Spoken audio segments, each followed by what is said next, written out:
एक ही चीज के अलग अलग अर्थ होते हैं। या जैसे मैं आपको एक क्लासिक एक श्लोक बताता हूं कि संस्कृत को समझना कितना महत्वपूर्ण होता है, और परंपरा में अगर नहीं समझे तो उल्टा पुल्टा हो सकता है। मैं आपको 2 एग्जांपल देता हूं। It might be little funny for you but important to understand the point. एक बार एक राजा था जिसको अलग अलग श्लोक सुनने का बहुत शौक था, और उसका एक मंत्री था जो उसको श्लोक सुनाया करता था। और एक दिन उसने एक श्लोक सुनाया, शुक्लाम वरदरम विष्णु शशिवर्णम चतुर्भुजम प्रसन्न वदनम ध्यायेत् सर्व विघ्न प्रशांत। कितने लोगों ने सुना ये श्लोक? Almost everybody, right? तो ये श्लोक किसके बारे में चर्चा करता है? विष्णु के बारे में, राइट? शुक्लाम वरदरम विष्णु शशिवर्णम चतुर्भुजम प्रसन्न वदनम ध्यायेत् सर्व विघ्न प्रशांत। वेरी सिंपल मीनिंग कि ये शुक्लाम मतलब भगवान विष्णु जो है श्वेत रंग के हैं। शुक्लाम वरदरम विष्णु शशिवर्णम चतुर्भुजम, जिनकी 4 भुजाएं हैं और जिनकी पूजा करोगे तो आप प्रसन्न हो जाओगे और सारे विघ्न आपके खत्म हो जाएंगे। सिंपल है। राजा पूछता है, मंत्री उसका जवाब देता है, हरि बोल।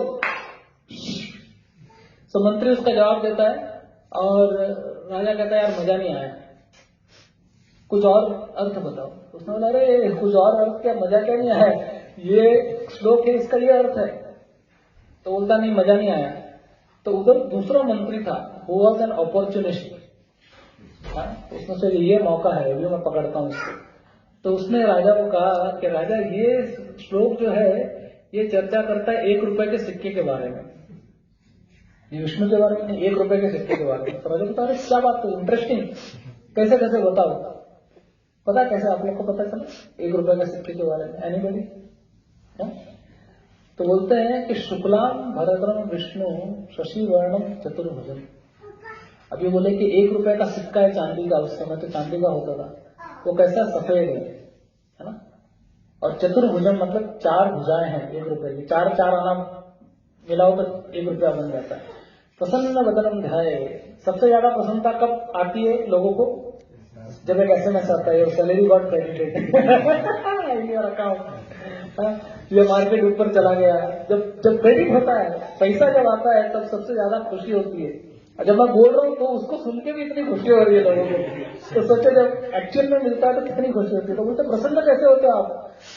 पैसा जब आ जाता है पास में। क्यों पैसा पैसा करती है तू, पैसे पे क्यों मरती है इतना।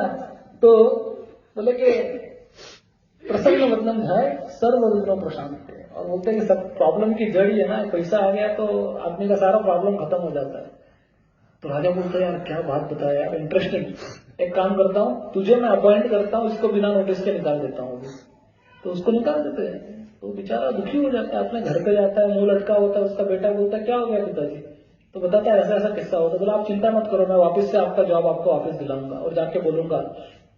तो जाके और राजा को बोलता है इसका बेटा, शुक्लाम भरद्रम विष्णु शशिवर्णम चतुर्भुजम प्रसन्न वदनम ध्यायेत् सर्व विघ्न प्रशांत। ये श्लोक था ना? राजा बोलता है हाँ। तो बोलता है ये श्लोक चर्चा नहीं करता है विष्णु के बारे में, और ना ही ये चर्चा करता है 1 रुपए के सिक्के के बारे में। ये तो चर्चा करता है दही वड़े के बारे में। तो देखो माता जी जिस तरह से हंसी है एकदम दिल से, हाँ, कि दही वड़ा के बारे में। तो इतना हंसी आता है, राजा को बोलता है क्या बात करता है, कैसे कैसे बता, डिटेल में बता। तो बोलता है देखो शुक्लाम शशिवर्णम सफेद, 1 रुपए का सिक्का लो और दही वड़ा लो, कौन सा ज्यादा सफेद है? दही वड़ा। बोला मैंने बोला था दही वड़ा। और बोला चतुर्भुजम, चतुर्भुजम मतलब क्या? समाज की 4 भुजाएं हैं, ब्राह्मण क्षत्रिय वैश्य और शूद्र। ऐसा हो सकता है कि ब्राह्मण के पास पैसा नहीं है लेकिन क्षत्रिय के पास है। ऐसा हो सकता है वैश्य के पास बहुत पैसा है लेकिन शूद्र के पास नहीं है। लेकिन कोई भी हो, चाहे ब्राह्मण वैश्य क्षत्रिय या शूद्र, दही वड़े का आनंद कोई भी ले सकता है, उसके लिए कोई पैसे की जरूरत नहीं है। और प्रसन्न वदनम ध्यायेत् मतलब आप प्रसन्न कब हो जाते हो? जब आपका पेट भर जाता है। पापी पेट का सवाल है ना? तो लोग भी सोच रहे हैं ये कितना लंबा लेक्चर दे रहे प्रभु जी, प्रसाद कब आएगा प्रसाद का time, that is the most important part of the programme, कि कब प्रसाद आएगा। तो बोले प्रसन्न वदनम ध्यायेत्, जब सामने प्लेट आती है तो वो देख के बहुत खुशी मिलती है ना, और प्रसन्न होते हैं खाने के लिए। कई लोग एक्चुअली खाने के लिए जीते हैं, कई लोग जीने के लिए खाते हैं, ऐसा भी है। इस दुनिया में हर तरह के लोग हैं, इसलिए इतना मार्केट के अंदर देखो इतने आउटलेट्स हैं। अब सोचो आप किधर भी चले जाओ, बंबई में चले जाओ, चेन्नई में चले जाओ, कोलकाता में चले जाओ, हर जगह पे खाने का बहुत इंपॉर्टेंट है। और ज्यादातर लोगों का जो डिस्कशन होता है दिन में वो खाने के बारे में होता है। एक लेडी दूसरी लेडी को फोन करती है, क्या बनाया